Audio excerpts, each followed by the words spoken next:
I'm Christine Dunbar from SpeechModification.com, and this is my Smart American Accent Training. In this video, we'll look at how to pronounce dual, dual, residual, and individual in both American English and British English. So let's take a look at these words and help you to use them smoothly and easily in your everyday speech. First of all, in American English, the words dual and dual are the same pronunciation.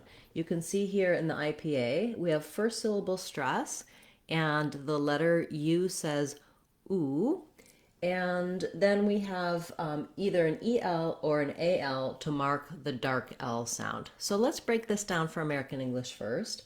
I want to have length and a clear vowel on my do. It's just like the word do, as in to do something. And then I have the dark L. In that dark L, I have the back of the tongue down. There's a schwa sound, an sound before my L, and the tip of the tongue lifts. So you can get help for the dark L in the words it's in by itself in my Sounds of English playlist and my Sounds of American English online course on speechmodification.com. For now, let's try doing ul, ul. Lift the front of the tongue behind the teeth. Keep the back of the tongue down where it was for the sound. Ul, dual, dual. And then you'll notice here in the IPA there's no W, but in reality when I move from that rounded oo to the unrounded before the schwa, ooh, ooh, you can hear how my lips naturally make a w sound when I'm gliding between. So you don't necessarily have to do a strong W like dual, but you'll notice that if you say this smoothly and fluently, dual, dual, you can feel and hear a little bit of a w sound. So sometimes writing it that way can help your brain recognize what it's doing and use that ooh linking, vowel to vowel linking pattern more easily.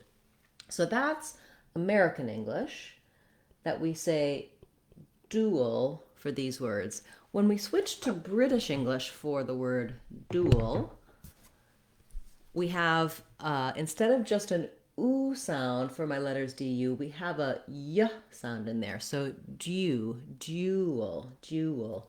The rest of the word is the same because it's still moving from an oo to a dark L, dual, like an American duel, but here it's dual.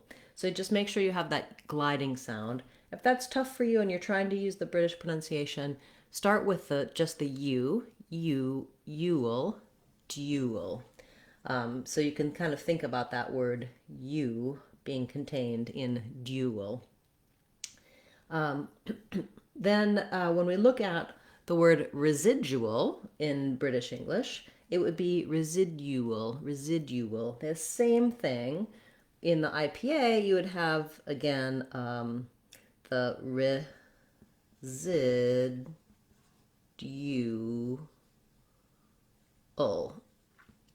where you're going to have that y glide like we had in dual in British English. So residual. What's interesting here is that we have second syllable stress, so you want your clear I vowel here. Same ual ending, residual. So if you can do dual, residual, you can do the same thing in British English, build up that way. But when we switch to American English for residual, instead of the D sound, we have a j sound. So when in American English we have dual, no extra sound between the d and the y. In residual in American English, this du changes to a j sound. So I've written that out here as Jew, so you can think of the oo sound and the j sound together. So remember British English residual, American English residual. So the U versus the Jew is what you're going to look for, the difference between British and American on residual. So again, otherwise the stress pattern is the same, the rest of the vowels are the same, that you want a r, Zid, main stress on resid, and then dual are short and unstressed. Then when we have the word individual here, British and American English are the same. And so British English has residual but individual. So you're going to see the j sound for both British and American English. Individual is, again, stressed on the vid syllable. And so for words like residual and individual, starting on the stress syllable can really be helpful. So I would try visual. Sorry, that D doesn't say a D. So even though you see a D here, it's part of one sound, the J sound, which we write either as a J, a G, or in this case, a D followed by a U. That's the J and the Y and the U sound, individual. So back to our stress pattern, trying visual, individual can help you, and also residual,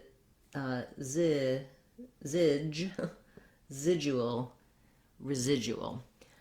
Okay, so I'm trying to cover a lot of information here. British, American English, what's happening with the vowels, two different spellings for two different words, same pronunciation. But you see the theme here that this dual can be a lot of different things depending on what dialect of English you're speaking and what word it's in. So using the dictionary and looking for, do we have a j symbol? Do we have a y symbol? Do we have just an u symbol? Is going to help you for additional words that might have this same spelling and these same sounds. One more thing I want to say about individual is that because the stress is here on the vi and the dual is fast, sometimes you'll hear it get reduced even more. Rather than individual, you might hear individual, where the oo kind of gets reduced and it's almost like just a jul, individual. So individual portions. Really, you want the ool in there just very quickly, very fast. So just be careful not to do individual too stretched out. That won't sound natural. You don't necessarily have to go all the way to individual, but you can hear how you may be confused by this ool written out long like this. So practice it with the correct sounds and then see how quickly and how reduced you can make those. Individual freedoms, individual portion, residual. Residual has the same kind of thing. If I say residual with too much length on my unstressed syllables, it's not going to sound natural.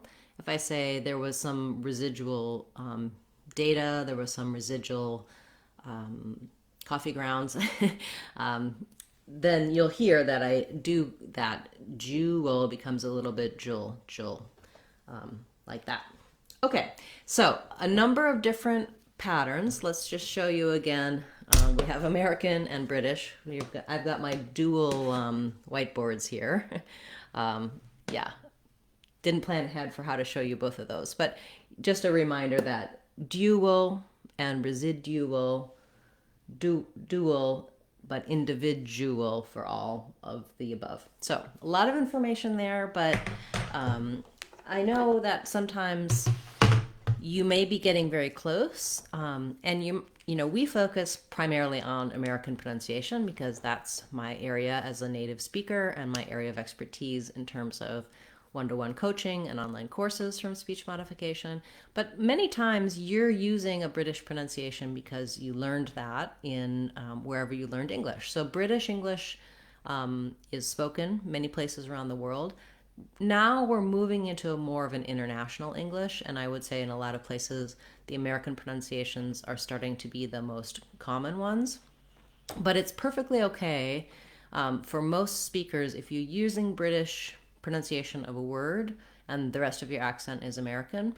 Most people will understand that just fine. But you may be frustrated that some words are a little bit different or not knowing exactly why the way when you say residual, it sounds different than when an American might say it, for example. It's good to know about British and American English and varieties of English so that you can understand what's different in your speech and make choices about how you'd like to pronounce things. So, if you have a request you'd like to see as part of our Word of the Day series, feel free to leave that in the comments for this video or any of my videos. You can check out more British and American differences on, we have a number of videos for that. Also in our Sounds of English course on speechmodification.com, you can get some help for that. I'll be back again tomorrow with another Word of the Day class, as well as on Friday, we'll have our live question and answer class. You can attend that, type your questions in the chat, and I'll answer them for you live. Hope to see you there. I'm Christine Dunbar from speechmodification.com. Remember, if you want to sound like a native speaker, you can do it. speechmodification.com. Bye, everyone. Hope to see you again soon.